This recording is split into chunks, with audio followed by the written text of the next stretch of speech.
Welcome to American National Government. In this course, you will discuss the purpose, structure, and evolution of United States government. I'm Jordan O'Connell, History and Government Instructor at Northeast Iowa Community College.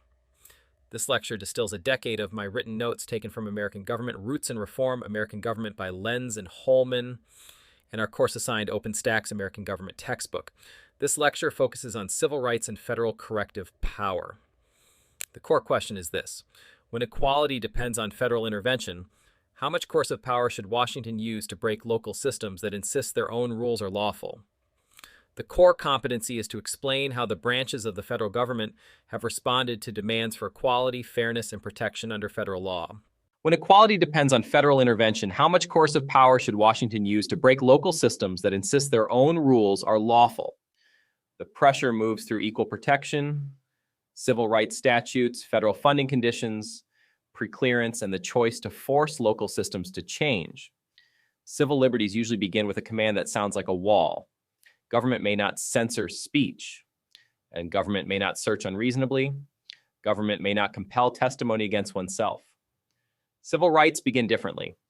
They begin with a broken system in which formal freedom exists on paper, while exclusion survives through local law, private custom, administrative sabotage, and plain intimidation. At that point, the question is no longer only what government must stop doing. The question becomes what government must do. That is the shift from negative limits to positive obligation. Federal civil rights enforcement operated as corrective power. The 14th Amendment promised equal protection after the Civil War, yet state and local governments built systems that kept Black citizens from equal schools, equal facilities, equal protection, equal voting access, and equal participation in public life. Congress and presidents eventually responded not with speeches alone, but with statutes, agencies, investigators, injunctions, funding threats, registrars, and court orders. Civil rights become real when the national government intervenes to correct exclusion that local power refuses to cure. This topic is often flattened into moral agreement. Segregation was wrong. Voting discrimination was wrong. That is true and still insufficient. The interesting question for political science is institutional. How did federal power move from distant observer to corrective machine? Which branch acted? Which clause supplied authority? Which agencies enforced the law? Which local practices did Congress target? Which remedies imposed cost on the discriminating institution instead of delivering another public condemnation? The civic problem stays alive because federal corrective power creates its own strain. When Washington intervenes against local exclusion, many citizens cheer because geography should not decide who counts as fully American. Others warn that national enforcement can become overreach, bureaucratic drag, or rule by distant administrators. Those arguments never disappeared. They changed vocabulary, but the core fight over equality and federal power still shapes voting law, disability access, school policy, sex discrimination, and disputes over public accommodations. Reconstruction. Republicans amended the Constitution because state citizenship had failed freed people catastrophically. The 13th Amendment ended slavery. The 14th Amendment defined citizenship, imposed due process and equal protection, and changed the Constitution's center of gravity. The 15th Amendment prohibited racial discrimination in voting. Those changes declared that equality and political membership were now federal constitutional questions. Declaration and amendment, though, did not produce obedience. Southern states and local officials built black codes, segregated schools and transport, blocked jury participation, manipulated registration, used literacy tests and poll taxes, and relied on violence to preserve white political control. Courts narrowed some Reconstruction promises. Congress retreated. The federal government possessed authority, but often refused to deploy it long enough or hard enough. That gap between authority and enforcement explains why later civil rights statutes carried such force.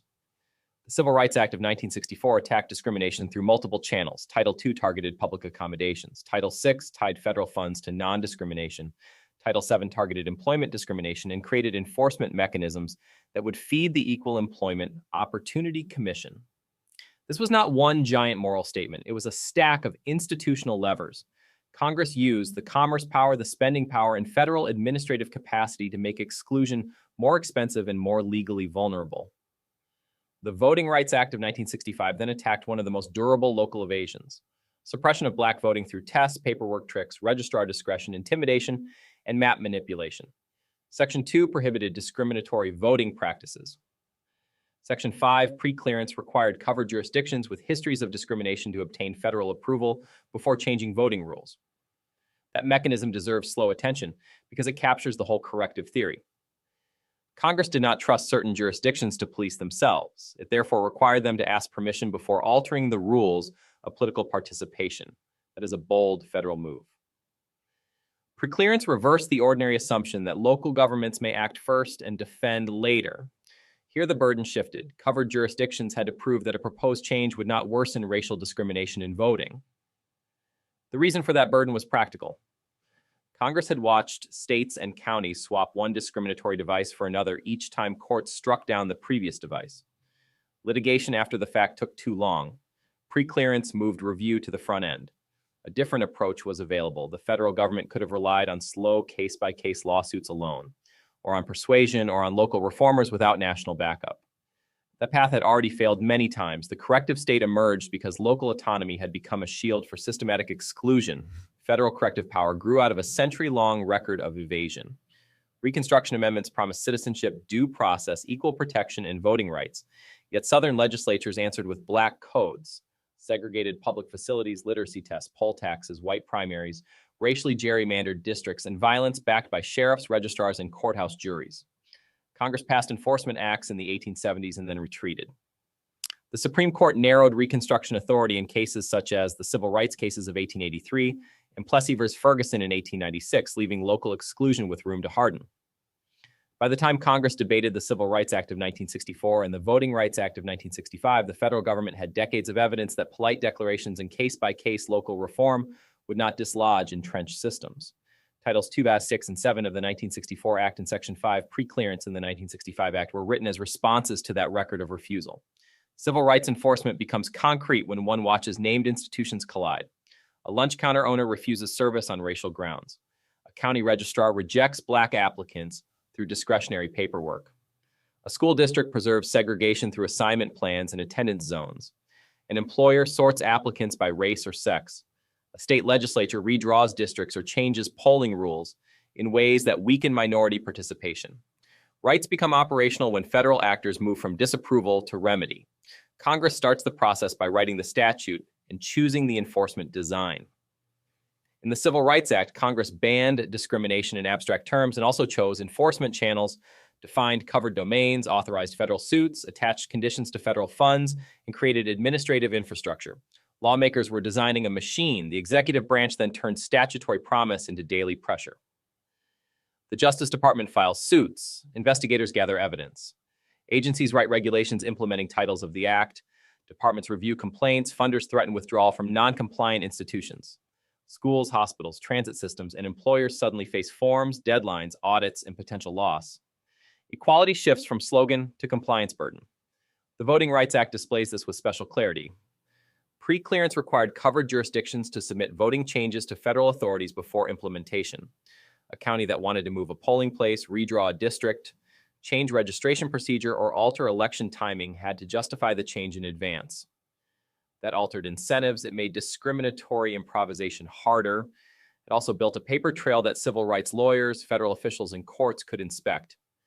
This is where the paperwork pivot hits hardest. Stacks of submissions, demographic data, maps, turnout records, registrar practices, and Department of Justice review turned preclearance into administrative suspicion made durable. Congress concluded that some jurisdictions had earned distrust through repeated evasion, so it required federal review before they could touch the franchise. Title VI and Title VII created their own compliance world. A university, hospital, school district, transit agency, or employer could face a complaint, an investigation, a records request, a negotiated settlement, a court order, or loss of federal funds if discriminatory practice persisted. Managers had to explain hiring files, testing rules, promotion criteria, payroll patterns, and access decisions in documentary form. Equality therefore entered personnel systems and grant files. It stopped being a statement of civic aspiration and became a burden institutions had to document against. Courts remain central because they interpret the statutes, police constitutional limits, and issue injunctions or remedies. Brown v. Board exposed the constitutional wrong of segregated education, but later litigation over desegregation, busing, district boundaries, and compliance showed that rights declarations do not implement themselves. Judges supervised remedies, reviewed plans, and sometimes faced open resistance from local officials who prefer delay to obedience. Private actors also shape the field. Employers alter practices when Title VII creates liability. Hotels, restaurants, and theaters alter access when Title II creates exposure. Civil rights organizations gather plaintiffs, document harms, and test local rules. Local officials sometimes comply reluctantly, sometimes creatively resist, and sometimes shift tactics from open exclusion to coded procedure. That cat and mouse pattern explains why civil rights enforcement never becomes finished. The federalism cost is real. When Washington corrects local injustice, local officials lose discretion. Some citizens view that loss as overdue discipline, others view it as distant bureaucracy crowding out local judgment. The answer cannot be sentimental on either side. Local control sounds noble until the locality uses it to exclude. Federal correction sounds noble until it becomes inattentive, blunt, or detached from local fact. Political maturity requires holding both truths at once without retreating into false balance. The 14th Amendment's equal protection language entered the Constitution in 1868 as a direct accusation against state systems that had already shown what they would do with unmonitored local power. The phrase carries force because it is short and hard. It does not congratulate the states. It places them under a national standard they did not choose for themselves. The Civil Rights Act of 1964 turned that constitutional promise into operational verbs. Title II aimed at hotels, restaurants, theaters, and other public accommodations by making exclusion legally vulnerable in commercial space. Title VI placed federal money under non-discrimination conditions, which meant administrators had to answer for segregation in ledgers, grants, and compliance files. Title VII pushed employers into records, complaints, investigations, and litigation risk. Congress selected those tools because polite denunciation had already failed. The Voting Rights Act of 1965 raised the pressure further. Section 5, pre-clearance, forced covered jurisdictions to submit proposed voting changes before the damage was done. That timing was the weapon. Congress had watched local officials swap literacy tests for registration traps for district manipulation for polling place moves, and then demand another slow lawsuit each time. Pre-clearance interrupted the sequence by making the jurisdiction prove its change was clean before implementation. This source tension persists because every remedy carries a judgment about distrust. A right without a complaint route, investigative staff, evidentiary standard, deadline, and enforceable sanction is a performance. A right with those parts becomes a supervisory regime. The fight is never over whether equality sounds admirable. The fight is over how much coercive machinery a constitutional order will tolerate once local discretion has compiled a long record of exclusion. Civil rights law teaches that freedom can fail through omission as well as intrusion. A government may leave citizens free on paper while local systems deny them access to schools, jobs, juries, polling places, transportation, housing, or equal treatment. At that point, negative liberty has not disappeared, but it has proved insufficient. The national government must decide whether equality requires corrective force. The two constitutional logics diverge sharply here. Civil liberties ask what government must not do to individuals. Civil rights ask what government must do when exclusion becomes systematic. The first builds walls. The second builds enforcement machinery. A functioning constitutional order needs both. The federal response also teaches that rights without administration decay quickly. Congress can pass a statute. A president can sign it.